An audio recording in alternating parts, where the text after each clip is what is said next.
Science series قسط number 1، مصنف professor یعقوب خان۔ بچوں، آج سے ہم کائنات یعنی یونیورس کی بناوٹ اور اس کے اجزاء کے بارے میں ایک قسط وار سلسلے کی شروعات کر رہے ہیں۔ امید ہے کہ اس سے انشاءاللہ آپ کی سائنسی معلومات میں اضافہ ہوگا۔ کائنات اصل میں ہے کیا؟ ہمارے ارد گرد جو کچھ بھی نظر آ رہا ہے، یہ سب کائنات کا حصہ ہے۔ کائنات کتنی بڑی اور وسیع ہے، اس کے بارے میں آج بھی حتمی طور پر کوئی رائے قائم نہیں کی جا سکی۔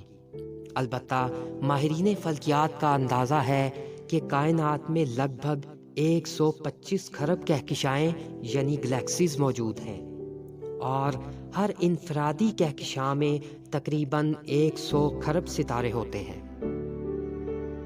کائنات کی بناوٹ کیسی ہے؟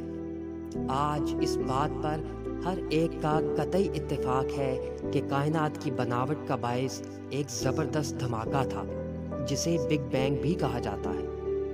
اس کا انکشاف حالانکہ سائنسدانوں نے 20ویں صدی عیسوی کے شروع میں کیا، لیکن کائنات کے خالق یعنی رب العزت نے قرآن مجید میں موجود سورہ انبیاء کی آیت نمبر 30 میں اس کا واضح ذکر فرمایا ہے کہ یہ زمین و آسمان یکجا تھے، ایک دھماکہ ہوا اور یہ الگ ہو گئے۔ سائنسدانوں کا اس بات پر بھی اتفاق ہے کہ اب خرات کا ایک وسیع گولا تھا جو ایک زبردست گونج کے ساتھ پھٹ گیا اور اس کے ٹکڑے اطراف میں پھیل گئے۔ یہ واقعہ ان سائنسدانوں کے بقول 13.8 کھرب سال قبل رونما ہوا۔ 10 لاکھ سال گزرنے پر اب خرات سرد ہونا شروع ہو کے نیم کہکشاں کی شکل میں حصوں میں ڈھلنے لگا۔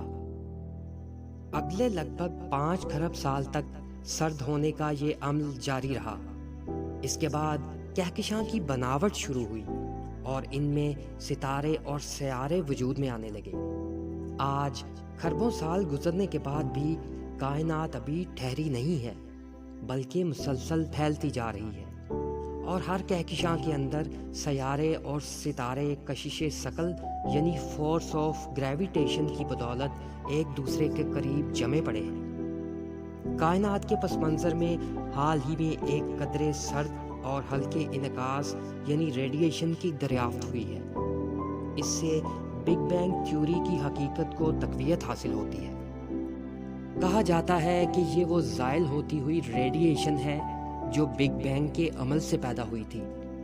ابھی تک اس بات کا کوئی ثبوت مہیا نہیں ہو سکا کہ کائنات کے پھیلنے کا عمل رک چکا ہے، بلکہ یقین کی حد تک کہا جا رہا ہے کہ کائنات اب بھی پھیل رہی ہے اور مستقبل میں بھی پھیلتی رہے گی۔